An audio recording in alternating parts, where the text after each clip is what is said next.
Hey guys, welcome back to the BuzWeaver channel. And in our top stories today from CBS News, Trump signs orders ending diversity programs, federal DEI staffers being placed on leave. So Donald Trump is already getting things done. Day 3, and things are just moving nearly at the speed of light. And of course, it was kind of ironic yesterday on Tuesday when he was answering questions and so forth. He did kind of a brief briefing with the press. And some were arguing that he answered more questions during that brief briefing than Joe Biden would have answered in an entire year. President Trump signed executive orders Monday and Tuesday that aim to end diversity, equity, and inclusion programs within the federal government. We will forge a society that is colorblind and merit-based, Mr. Trump said in his inauguration speech on Monday. A memo from the U.S. Office of Personnel Management Tuesday evening called for all federal DEI employees to be placed on leave by Wednesday evening. White House Press Secretary 𝐀𝐦𝐚𝐳𝐨𝐧 confirmed the move in a post on X, citing CBS News reporting. Now, of course, you guys will have to now become more familiar with 𝐀𝐦𝐚𝐳𝐨𝐧, as she is now the new press secretary. A very different change from Karine Jean-Pierre, who we saw for the last 4 years. To every reporter asking about this, I can gladly confirm from Ed O'Keefe, obtained first by CBS News. Kristen Brown, all federal employees in DEI roles have been placed on paid leave by 5 p.m. Wednesday, as of those offices and programs are being ordered to shut down, according to the United States Office of Personnel Management. As of this recording, it is 4:54. So we're only moments away from that being shut down. And, of course, that goes without saying that the, of course, establishment operative Democrat-placed media is now opening up. Now, here's the interesting thing.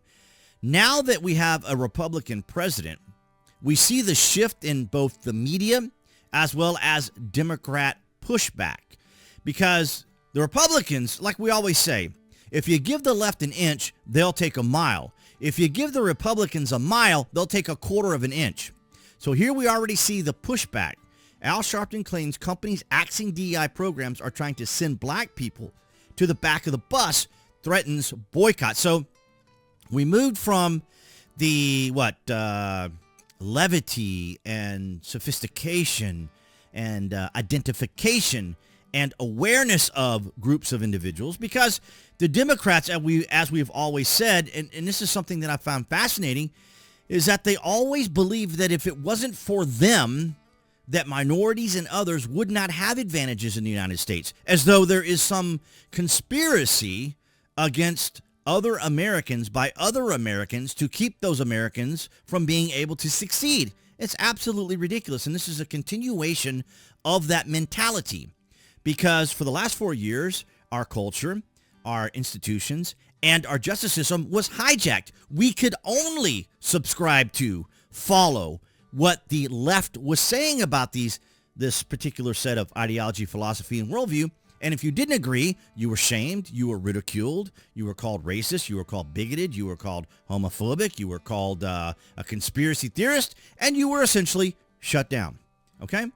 MSNBC's Reverend Al Sharpton called on all Americans to boycott companies eliminating diversity, equity, and inclusion, DEI, initiatives, excuse me, claiming they are trying to send black people to the back of the bus. Why such an inflammatory outlook?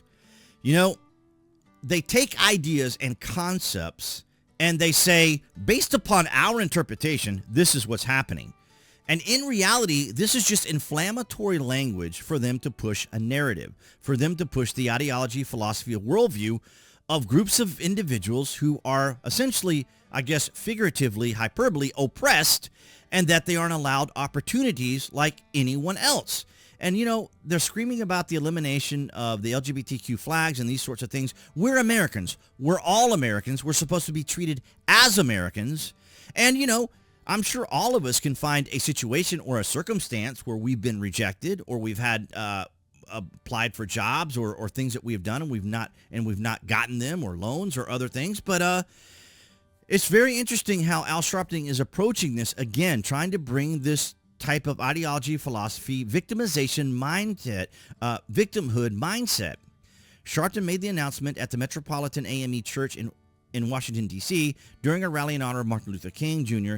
Day on Monday. He said this call to action would be done in the spirit of King's legacy as a civil rights activist.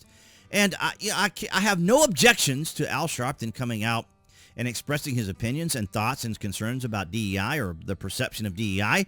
But I just know, like, when you go to college, they're not going to give you a degree based upon your skin color. So you still have to earn that. So when you apply for jobs, I can imagine that anyone listening to me here who has applied for a job has probably been asked, what are your qualifications? What have you done? What is your background? Is there an outline of what you've accomplished in your resume? So it's all going to be there. But I found this from Sunny Hostin to be absolutely amazing. Now, I want you to listen to this very carefully and then listen to how she closes her argument. Donald Trump saying things that this country would be a meritocracy. You're talking about a man who didn't become the president of the United States because of merit. He hasn't had he had no political experience whatsoever. He had no business experience. He was given everything that he has. He is a legacy hire. He is, if anything, a DEI hire, a didn't earn it hire. Donald Trump saying Okay, so she's making the argument that Donald Trump doesn't have the merit or the background or the experience, which is basically DEI. I mean, she's defining DEI by rejecting DEI.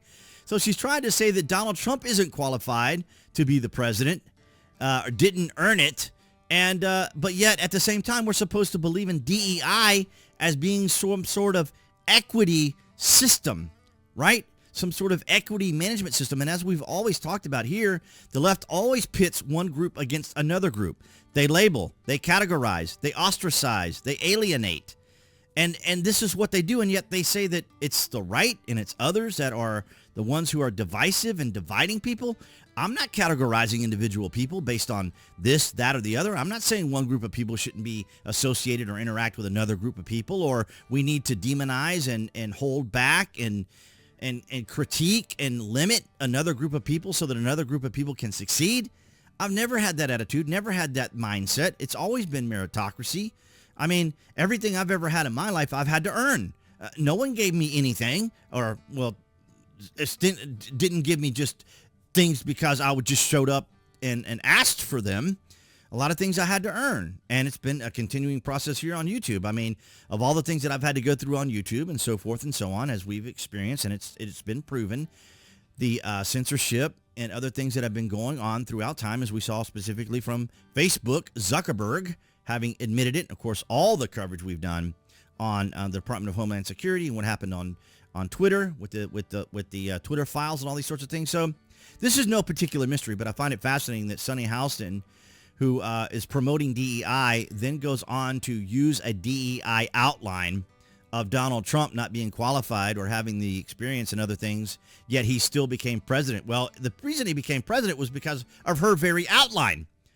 The entirety of what the Democrats were doing, the establishment uniparty was doing towards Donald Trump, turning him into a one-dimensional villain, and the lawfare, and basically the hate and vitriol and all these things that were going towards Trump. This is why a lot of people voted for Donald Trump, because they wanted the change. They wanted someone who was going to stand in place or be in a position of leadership to lead, and not just sit around and mully and give these waxing speeches, which Biden never really did do. Biden spoke very rarely.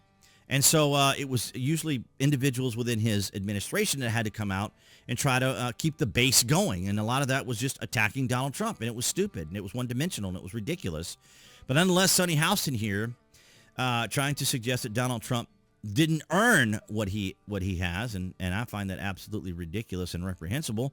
But nonetheless, guys, absolutely extraordinary. And we're going to see more of this, of course, in the media, because this attitude and mindset is going to continue. But nonetheless, I do want to thank all of you guys across Rumble, BitChute, and Odyssey for your guys' continued support. Thank you so much. Below this video, you can find the various social media links that I belong to, so I'd encourage you guys to follow me there. And, of course, for all of you watching here on YouTube, that would be the channel icon appearing there on the screen for you guys to click on to subscribe, as well as to select notifications. That way you know when there's content here on the channel. And I'll see all you guys in the next video.